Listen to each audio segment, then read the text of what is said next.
कि कोई भी यौगिक जो है कंपाउंड कैसे बनता है। सबसे पहले बच्चा लोग इसी में काफ़ी कंफ्यूज हो जाता है कि कहीं पर हम लोग देखते हैं कि AgCl3 बनता है, कहीं MgCl2 बनता है, और यही क्लोरीन यहाँ पर था 3 गो, यहाँ 2 गो, कहीं पर HCl बनता है। तो ये जो बनने का कारण क्या है? सबसे पहले हम तो जो भी क्लास 9 या 10 के जो भी बच्चे होंगे उनसे कहना चाहेंगे कि आप सबसे पहले हाइड्रोजन, हीलियम, लिथियम ये वगैरह जितने भी हैं वो सारे कम से कम 1 से 20 तक जितने भी एलिमेंट्स हैं उनकी एटॉमिक नंबर परमाणु संख्या आपको पहले याद कर लेना चाहिए। जब परमाणु संख्या याद हो जाती है तो उसके बाद साइंस को या इस चैप्टर को समझने में आसानी होगा। तो जब आप इस चीज़ को याद कर लेते हैं तो यहाँ पर देखिए कि एक चीज़ आता है इलेक्ट्रॉनिक विन्यास। क्या होता है? परमाणु संख्या को जो है वो उसको किस तरह से तोड़ा जाता है, कैसे उसको सेट किया जाता है। तो सबसे पहले हम लोग जानते हैं कि परमाणु का नाभिक है, उसके बाहरी उसके चारों तरफ कक्षाएं रहता है जिसमें इलेक्ट्रॉन जो है चक्कर काटते हैं। तो पहला कक्षा जो है वो A है, दूसरा कक्षा L है और तीसरा कक्षा M है। तो पहला कक्षा में जो है इलेक्ट्रॉन की संख्या कितनी रहती है? तो कोई भी कक्षा में इलेक्ट्रॉनों की जो संख्या होती है वो कितनी होती है वो इस फार्मूला पर निर्भर करता है, 2n²। अगर पहला कक्षा में अगर हम लोग बात करेंगे तो 2 × 1 का स्क्वायर होगा तो ये 2, और दूसरा घर में जब जाएगा तो 8, और तीसरा कक्षा में जब जाएगा तो 18, इस टाइप से।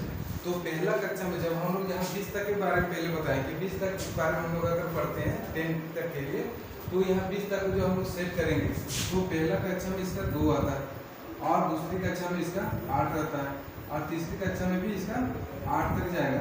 लेकिन ये लोग क्यों जाएगा और कितना तक जाएगा उसको हम लोग देखते हैं। सबसे पहले हम लोग वहाँ शुरू करते हैं कैल्शियम से। कैल्शियम का परमाणु संख्या 20 होती है। तो पहला कक्षा में इसका 2, दूसरा कक्षा में 8, तीसरा कक्षा में 8, 8 8 16 तो 18 हो गया, बच गया इसका 2। तो ये जो बाहर में जो इलेक्ट्रॉनों की संख्या बचा यही इसका संयोजी इलेक्ट्रॉन है। इसको हम लोग क्या कहते हैं? संयोजी इलेक्ट्रॉन। और संयोजी इलेक्ट्रॉन जो है इसी को हम लोग क्या कहते हैं? Valency electron. तो वैलेंसी इलेक्ट्रॉन या संयोजी इलेक्ट्रॉन इसी से किसी भी तत्व की संयोजकता पता चलता है। तो इसी तरह से हमारा हीलियम, हाइड्रोजन का परमाणु संख्या 1, हीलियम का 2, लिथियम का 3, बेरिलियम का 4, उरान का 5, इस तरह से होगा। तो यहाँ पर हम एक यौगिक ले लेते हैं NaCl, सोडियम क्लोराइड। तो सोडियम क्लोराइड में हम लोग क्या देखते हैं? सोडियम का परमाणु संख्या जो है 11 होता है, तो 2, 8 और 1 होगा। तो संयोजकता कितना हो गया? 1। तो ये सोडियम है और ये क्लोरीन है, इसकी संयोजकता 1 हुआ। क्लोरीन की संयोजकता क्लोरीन का 17 होता है, 2, 8 और 7। यहाँ पर एक चीज देखते हैं दोस्तों कि मतलब क्या देखना है कि जब किसी भी तत्व का बाहरी कक्षा में अगर 4 तक 1 2 3 4 तक अगर रहता है तो इलेक्ट्रॉन का वो त्याग करता है। 4 से अधिक रहने पर अपना अष्टक को, अपना इस कक्षा को पूरा करने के लिए उनको इलेक्ट्रॉन की जरूरत होती है।